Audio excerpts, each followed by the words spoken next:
All right, so now we're at step one in the process, and that is creating a connection on the inside.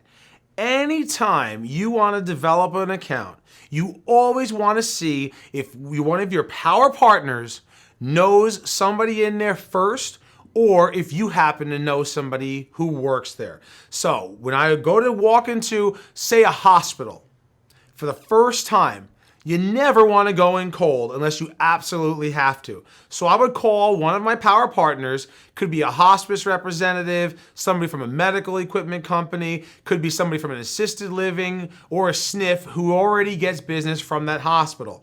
I would call that person up, ask them if I could shadow them for the day, and they could introduce me to people in that hospital that they know to expedite the process. It all makes sense. You even think about the whole dating philosophy. If you like somebody and you want to meet that person, doesn't it help if you get one of their friends that you're mutually friends with to introduce you to them? Exactly. Same concept applies here. Now, if you don't have a power partner with a relationship in the hospital, then the next best thing is to see if you know somebody who works there. Doesn't have to necessarily be the social worker or the discharge planner. It could be anybody who works there. It could be somebody in radiology. It could be a ID lab tech or somebody else who works in a hospital. It could even be like a delivery person who makes deliveries at the hospital. They know somebody who works there. They can help you get in. A great example of this is when I went to develop an account in New Jersey.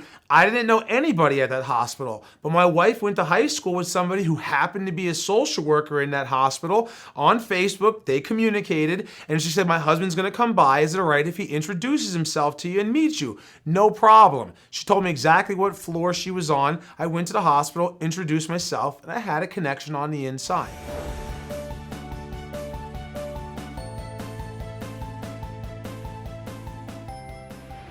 So if all else fails and you don't have any power partner who can help you get into an account, or you don't know anybody on the inside, then the person that you have to seek out is the marketing representative. I'm going to say that again. The person that you must seek out is the marketing representative. And here's why. The marketing representative is not the person who's going to refer you business. We all know we want the social worker, the discharge planner, the case manager. They're the ones that handle the people going home from the SNFs in the hospital, even in the assisted living communities or the adult daycare centers. They're the ones that work with the patients to help them find the services they need. Correct. However, every single day, these social workers are bombarded with anywhere from 3 to 5 representatives from different companies, whether it's home care, hospice, or whatever, asking them for referrals. They do not have the time to meet us. They do not want to meet us. As a matter of fact, in most cases, they're repulsed and turned off by us as marketing representatives. I know this because I'm friends with many social workers, and this is what they all tell me. So to seek them out, you're going to get shot down, and you're not going to get anywhere, and you're never going to get in the door. But on the flip side, the marketing representative, that person is just like you and me. They are trying to grow their business. They are trying to build their reputation, and they have to explore every single opportunity that presents itself. So if you go to a hospital or a SNF or any other account for that matter, and you try to develop it and you seek out the marketing representative, you're going to have a higher chance for success that they're going to be willing to meet with you. If they're not willing to meet with you on the spot, chances are they will follow up with you, or if you call them or email them, they will come back to you and get in touch with you because that's their job. That's their responsibility. So always seek out the marketing representative if you don't have a connection on the inside.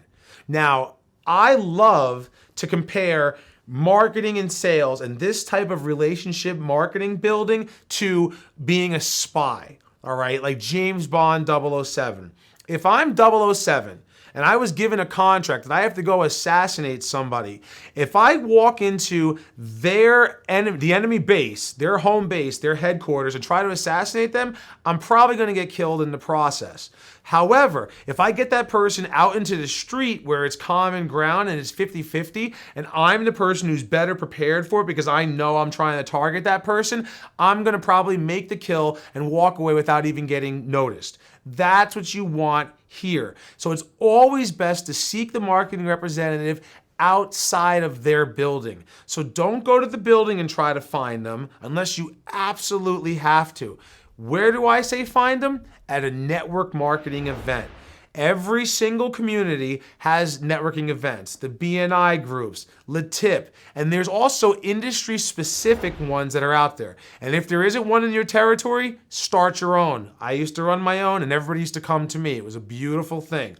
So you're at the networking event and everybody goes around the room and they introduce themselves and they say who they are and where they're from. All of a sudden you find that person from the SNF or the assisted living or the hospital that you're trying to develop, and they get up and they say who they are.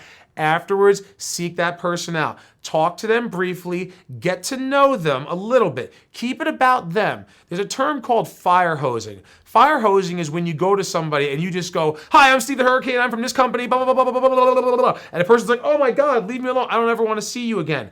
Don't fire hose them. Instead, go over, introduce yourself. "Hi, I'm Steve the Hurricane. I'm from Care Choice Home Care Company. I see that you work over at John Doe Hospital. I've never been to John Doe Hospital before. What do you do there?" Boom. Keep the conversation going. Ask them questions. Get their card. Get their permission for follow-up. When you follow up with them, invite them out for coffee or breakfast or lunch the next day or the beginning of the following week, so that this way you stay fresh in their mind and you can meet them again on common ground outside of their comfort zone. When you're at this meeting one-on-one, now you're going to start to get to know more about them, get to know more about their community and what they do specifically. At the conclusion of this meeting, whether it's the networking event or the one-on-one lunch that you've had with the person following that networking event, then you want to go to step 2, which is where you get to learn about them on their turf, and you're going to ask for a tour.